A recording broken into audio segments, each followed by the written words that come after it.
बिस्मिल्लाहिर्रहमानिर्रहीम अस्सलामु अलैकुम। कैंडल एकेडमी पाकिस्तान में खुशामदीद। स्टूडेंट्स, आज हम पढ़ेंगे कि टेम्परेचर का रेजिस्टेंस के ऊपर क्या इफ़ेक्ट होता है। यानी किसी भी कंडक्टर का अगर हम टेम्परेचर बढ़ा दें तो रेजिस्टेंस कम होती है या ज़्यादा होती है। तो इसका हम मैथमेटिकल रिलेशन भी फाइंड करेंगे। तो किसी भी कंडक्टर की रेजिस्टेंस टेम्परेचर चेंज करने से चेंज हो जाती है, लेकिन कुछ मटेरियल ऐसे होते हैं कि उनकी रेजिस्टेंस टेम्परेचर बढ़ाने से बढ़ जाती है, और कुछ ऐसे होते हैं कि जिनकी टेम्परेचर बढ़ाने से रेजिस्टेंस कम हो जाती है। तो सबसे पहले तो इसको समझ लें कि रेजिस्टेंस, एक मेटालिक कंडक्टर हो तो उसमें रेजिस्टेंस कैसे ऑफर होती है। मेटालिक रेजिस्ट कंडक्टर के अंदर रेजिस्टेंस कैसे प्रोड्यूस हो जाती है करंट के लिए। असल में इलेक्ट्रॉन्स, इस किसी मेटालिक कंडक्टर के अंदर फ्री इलेक्ट्रॉन्स होते हैं जो पोटेंशियल डिफरेंस अप्लाई करने के बाद मूव करना शुरू हो जाते हैं, उनको ड्रिफ्ट वेलोसिटी मिल जाती है। तो किसी भी पर्टिकुलर टेम्परेचर पे एटम, मेटल के एटम वाइब्रेट कर रहे होते हैं, इनकी अपनी एक वाइब्रेशनल काइनेटिक एनर्जी होती है। तो इस वाइब्रेशनल काइनेटिक एनर्जी की वजह से इलेक्ट्रॉन जो ड्रिफ्ट हो रहे हैं, जो मूव कर रहे हैं ड्यू टू पोटेंशियल डिफरेंस, वो इनके साथ टकराते हैं और उनकी पार्ट ऑफ एनर्जी इनको ट्रांसफ़र हो जाती है, जिसकी वजह से कंडक्टर का टेम्परेचर मज़ीद बढ़ जाता है करंट फ्लो करने से। तो और नेट जो करंट का फ्लो है वो भी कम हो जाता है, कंट्रोल हो जाता है। तो मेटालिक कंडक्टर के अंदर चार्ज कैरियर्स इलेक्ट्रॉन्स होते हैं, और इलेक्ट्रॉन्स का जो फ्लो है ये करंट है, और करंट कम हो जाता है, रेजिस्टेंस बढ़ जाती है अगर हम टेम्परेचर बढ़ा दें। अगर हम टेम्परेचर इंक्रीज़ करें तो एवरेज वाइब्रेशनल काइनेटिक एनर्जी भी बढ़ जाएगी, और जाहिर सी बात है इलेक्ट्रॉन जो इससे फ्लो कर रहे हैं, जो चार्ज इससे फ्लो हो रहा है, वो कम हो जाएगा।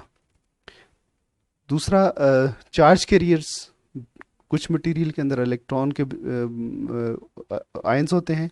आयंस पॉजिटिव भी होते हैं,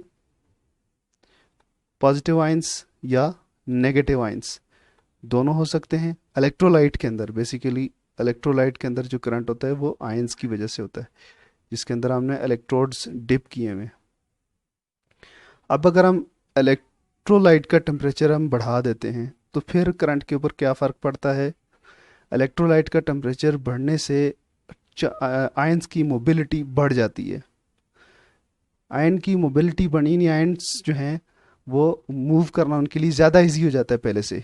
विस्कोसिटी कम हो जाती है लिक्विड की, और आयन इजीली मूव कर जाते हैं। तो इसलिए अगर हम कंडक्टर देखें, इलेक्ट्रोलाइट है, तो टेम्परेचर बढ़ाने से इलेक्ट्रोलाइट की रेजिस्टेंस कम हो जाएगी, जबकि मेटल की रेजिस्टेंस बढ़ जाएगी। इसके अलावा सेमीकंडक्टर की अगर हम बात करते हैं, सेमीकंडक्टर, तो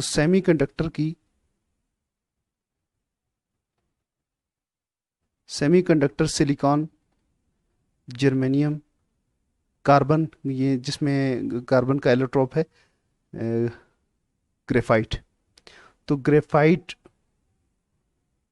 या कोई भी कोई भी नॉन मेटल, कोई भी नॉन मेटल हो, तो उसका अगर हम टेम्परेचर बढ़ा देते हैं तो टेम्परेचर बढ़ाने से उनके अंदर चार्ज कैरियर बढ़ जाते हैं, और चार्ज कैरियर बढ़ जाते हैं तो करंट भी बढ़ जाता है। इसलिए अगर सेमीकंडक्टर्स हों या नॉन मेटल्स हों, कंडक्टर कैसा हो, नॉन मेटल हो, या वो सेमीकंडक्टर्स हों यानी मेटल और नॉन मेटल के बीच की जो हैं वो हों, तो उनका अगर टेम्परेचर हम बढ़ा देते हैं तो उसको उनको टेम्परेचर बढ़ाने से उनका जो रेजिस्टेंस है उनकी कम हो जाती है। जबकि मेटल्स का टेम्परेचर बढ़ाने से रेजिस्टेंस बढ़ जाती है। तो हमारे पास इस तरह से दो तरह के मटेरियल हैं जो इलेक्ट्रिसिटी को कंडक्ट करते हैं। उनमें से एक वो है कि जिसमें रेजिस्टेंस डायरेक्टली प्रोपोर्शनल है टेम्परेचर के, और दूसरे वो कि जिसमें रेजिस्टेंस इन्वर्सली प्रोपोर्शनल होती है टेम्परेचर के। इनको कहते हैं पॉजिटिव टेम्परेचर कोफिशिएंट, और ये नेगेटिव टेम्परेचर कोफिशिएंट। तो अभी हम बात करते हैं टेम्परेचर कोफिशिएंट ऑफ रेजिस्टेंस की। फॉर एग्जांपल, ये आपके पास एक कंडक्टर है, मेटालिक कंडक्टर ले लेते हैं। मेटालिक कंडक्टर के अक्रॉस हमने पोटेंशियल डिफरेंस अप्लाई किया हुआ है और इसमें से करंट फ्लो हो रहा है। अगर हम 0 डिग्री टेम्परेचर को रेफरेंस ले लें तो इसकी रेजिस्टेंस 0 डिग्री सेंटीग्रेड के ऊपर हम सपोज करते हैं कि आर नॉट है। इस दौरान हम क्या करते हैं कि इसके क्रॉस हम वोल्टेज अप्लाई करते हैं, उसका करंट हम मेजर कर लेते हैं यहाँ पे वोल्ट मीटर लगा के। इसके बाद हम क्या करेंगे, इसका टेम्परेचर बढ़ा देते हैं। टेम्परेचर हम आर नॉट से बढ़ाकर 0 डिग्री सेंटीग्रेड से बढ़ाकर कुछ भी हाई टेम्परेचर कर देते हैं टी। तो इनिशियल टेम्परेचर क्या होगा, initial temperature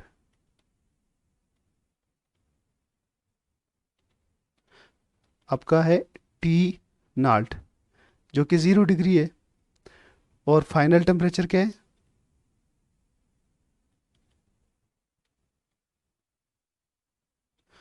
final temperature T है। इसी तरह इनिशियल रेजिस्टेंस क्या है,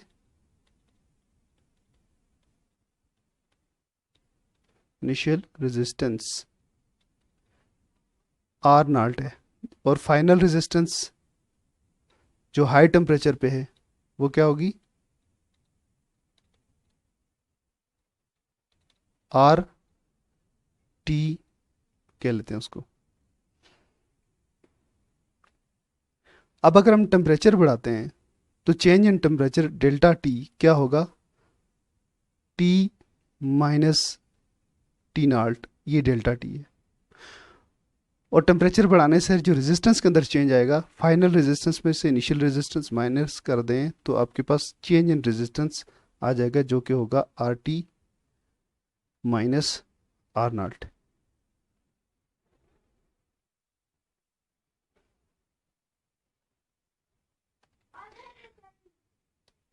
change in resistance R T minus R naught, R T minus R naught ज़्यादा होगी जब हम टेम्परेचर बढ़ा देंगे, यानी जितना हम टेम्परेचर बढ़ाएंगे इतनी ही रेजिस्टेंस बढ़ जाएगी, चेंज इन रेजिस्टेंस ज़्यादा हो जाएगी। और दूसरा, जितना ओरिजिनल रेजिस्टेंस ज़्यादा है चेंज इन रेजिस्टेंस भी ज़्यादा होगा। ये इस तरह से देख लें कि अगर आपके पास आर नॉट जो है ओरिजिनल रेजिस्टेंस अगर आपके पास 1 ओम है तो टेम्परेचर बढ़ाने से उसकी रेजिस्टेंस कितनी बढ़ेगी, आर टी कितनी होगी, 1.01 ओम हो जाएगी या 1.1 ओम हो जाएगी। यानी चेंज कितना आ गया, 0.1 या 0.01। इसके बजाय अगर आपके पास आर नॉट 1 मेगा ओम है, अगर आर नॉट 1 मेगा ओम हो तो आर टी टेम्परेचर बढ़ाने से जो रेजिस्टेंस बढ़ेगी वो क्या होगी, अगर उसको हम 1.1 मेगा ओम कहेंगे, फर्ज करें कि 1.1 मेगा ओम हो जाती है, तो 0.1 मेगा ओम बहुत बड़ी रेजिस्टेंस है, यानी चेंज बहुत ज़्यादा आ गया। क्यों, ओरिजिनल भी ज़्यादा थी। तो इस तरह से जितनी ओरिजिनल रेजिस्टेंस ज़्यादा होगी चेंज इन रेजिस्टेंस भी उतना ही होगा।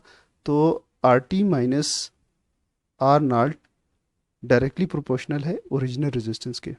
इन दोनों रिलेशंस को हम कंबाइन कर सकते हैं, तो इसको हम यूँ लिखते हैं, R T minus R naught is directly proportional to R naught delta T.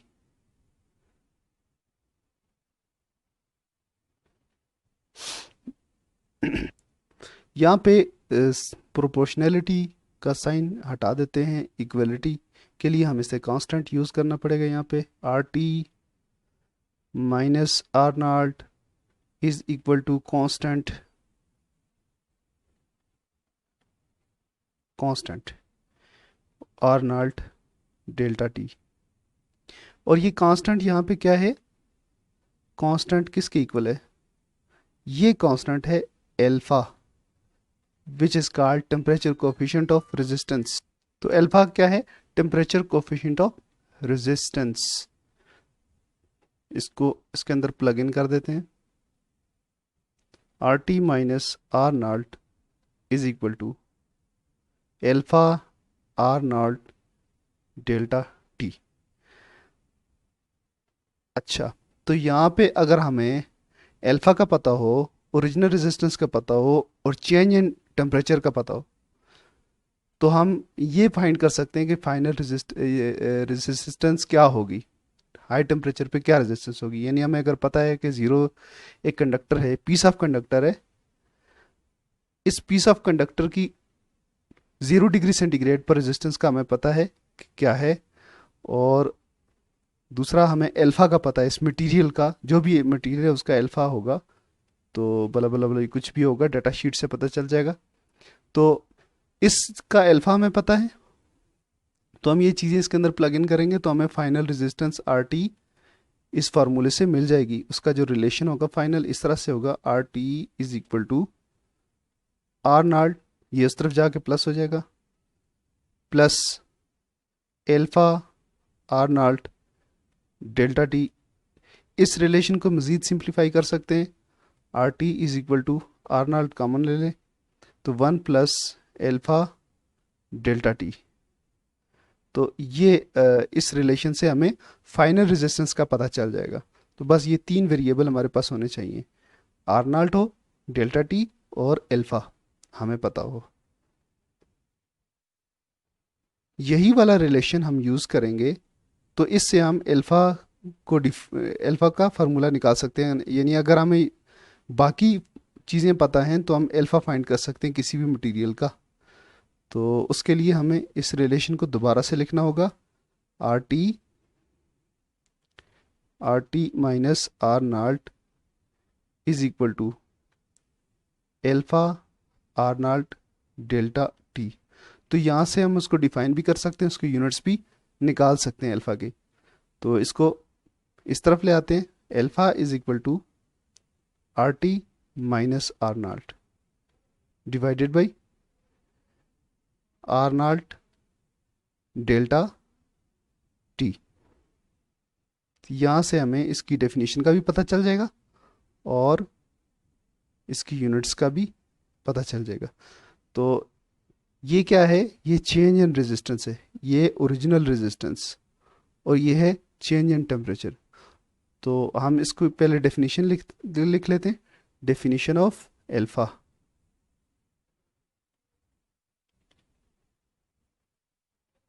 तो इसकी डेफिनेशन इस तरह से होगी, change in resistance per unit original resistance पर डिग्री राइज इन टेम्परेचर। ये है change in resistance per unit original resistance पर डिग्री राइज इन टेम्परेचर। तो इसके इस यूनिट्स देख लेते हैं, अल्फ़ा के यूनिट्स क्या होंगे, alpha is equal to R T minus R naught delta T. यहाँ पे हम इसकी जगह डेल्टा आर पुट कर लेते हैं, R naught delta T, delta R की जगह ओम लिखते हैं, ओम, आर नॉट भी ओम होगा और डेल्टा टी केल्विन। तो ये कैंसिल हो जाएगा, तो अब यूनिट बनता है केल्विन इनवर्स। तो ऐसा यूनिट टेम्परेचर कोफिशिएंट अल्फ़ा हर मटेरियल का डिफरेंट होता है और ये आपको उस मटेरियल की डेटा शीट में मिल जाएगा। हाँ अलबत्ता वो मटेरियल जिनकी रेजिस्टेंस टेम्परेचर बढ़ाने से बढ़ जाती है उनका जो अल्फ़ा होता है वो पॉजिटिव में लिखा होगा, और जो जिन मटेरियल की टेम्परेचर बढ़ाने से रेजिस्टेंस कम हो जाती है तो उनका अल्फ़ा की वैल्यू नेगेटिव में लिखी होगी। तो ये है positive temperature coefficient of resistance और ये negative temperature coefficient of resistance. किसी भी मटेरियल की का टेम्परेचर जब हम बढ़ा देते हैं तो उसके रेजिस्टेंस के अंदर भी तब्दीली आती है, रो भी चेंज हो जाती है। अगर ओरिजिनल रेजिस्टिविटी रो नाल्ट हो तो फाइनल जो रेजिस्टिविटी होगी वो रो टी हो जाएगी, और अगर change in temperature delta T हो तो जो हमारे पास रिलेशन है अल्फ़ा का, हम उसको इस तरह से भी लिख सकते हैं, alpha is equal to R T minus R naught divided by R naught delta T. यहाँ पे हम आर लिख लेते हैं, आर टी, आर किसके बराबर होता है, आर आर इक्वल होता है रो एल अपॉन ए। और इस तरह अगर ये आर नाल्ट हो तो ये होगा रो नाल्ट एल अपॉन ए। और यहाँ से रो नाल्ट की वैल्यू निकाल लेंगे। रो नाल्ट किसके इक्वल होगा, रो नाल्ट इक्वल होगा आर नाल्ट, बल्कि इसको रो नाल्ट को अलग करने की ज़रूरत नहीं है, इसी तरह हम पुट कर लेते हैं इसके अंदर। और इसी तरह आर टी को हम रिप्लेस करेंगे। बेसिकली हमने आर टी और आर नॉट रिप्लेस करना है, तो इसी तरह ही रहने देंगे। तो आर टी होगा रो टी एल अपॉन ए। ये दोनों उठा के इस इक्वेशन के अंदर प्लग इन कर देते हैं। तो अल्फा हमारे पास रो की फॉर्म में आ जाएगा। तो ये होगा आर टी का होगा rho T L upon A minus rho naught L upon A divided by rho naught L upon A delta T. यहाँ से